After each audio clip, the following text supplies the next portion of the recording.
Сабақтың тақырыбы кабель ұғымы мен түрлері. Сабақтың мақсаты симметриялық, коаксиалды, оптикалық кабельдердің қызметі мен құрамын түсіну. Байланыс кабелі әртүрлі жиіліктегі электрлік не оптикалық сигналдардың көмегімен ақпаратты жеткізуге арналған құрылғы. Ол құрамы бойынша симметриялық, коаксиалды және талшықты оптикалық болып бөлінеді. Байланыс кабелі жеткізілетін тоқтың жиілігіне қарай төменгі жиілікті және жоғары жиілікті болады. Қолданылу аясына қарай алыс қашықтық қалалық, ауылдық болып бөлінеді. Кабельді тарату тәсіліне сәйкес жер асты, су асты және әуелі болады. Электрлік байланыс кабелінің тоқ өткізгіш өзекшелері әдетте мыстан, оқшаулағышы қағаздан не полимерден, ал қабықшасы қорғасынан не алюминийден жасалады. Талшықты оптикалық байланыс кабелі қорғағыш қабықша фотопласттан жасалады. Ішіне орналасқан жарық өткізгіш талшықтардан тұрады.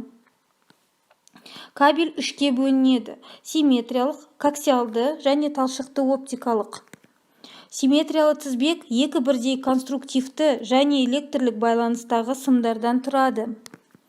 Коаксиалды тізбек қосарланған осьті екі цилиндрді, ондағы бір цилиндр бірыңғай сым келесі цилиндрдің ішінде концентрациялы орналасады. Коаксиалды кабель бұл осі ортақ болып келетін екі цилиндрден тұрады.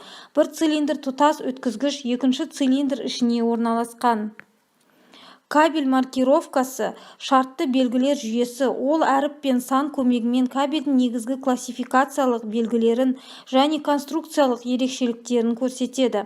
Бірінші әріптер бір не екі әріп қолдану ортасын немесе арналуын анықтайды.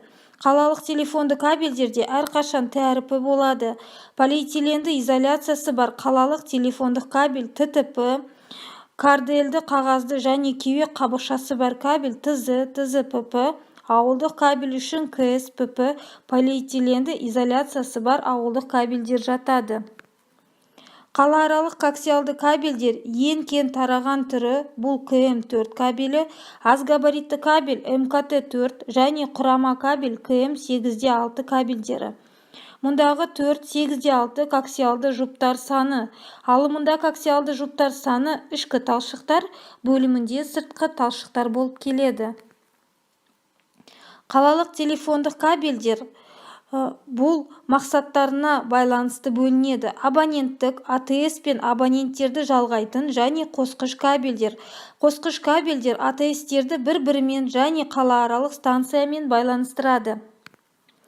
Ауылдық кабельдер, ауылдық байланыс кабельдері станция аралық және абоненттік болып бөлінеді.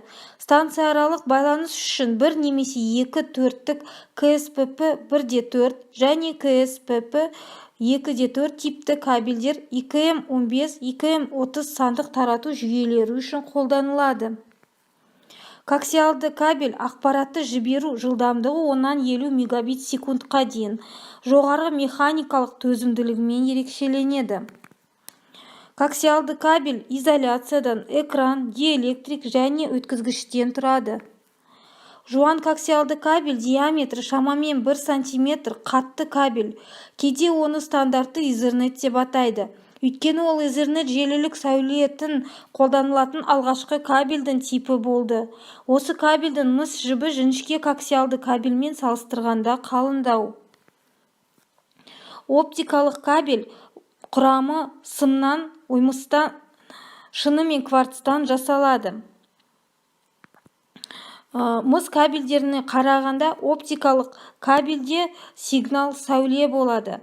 Өзінің артықшылықтары мен кемшіліктері бар. Оптикалық кабельдің негізгі артықшылығы бұл өте жоғарғы жылдамдық, төзімділік, өшуліктің төмендігі.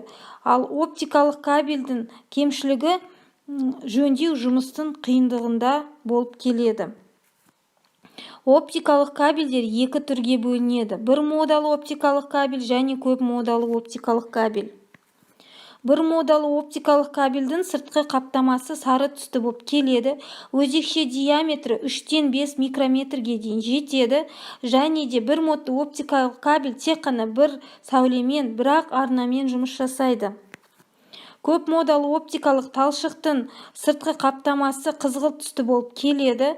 Өзекше диаметрі 30-дан 50 микрометрге дейін жетеді және бір уақыт аралығында бірнеше сәуле, бірнеше арнамен жұмыс жасайды.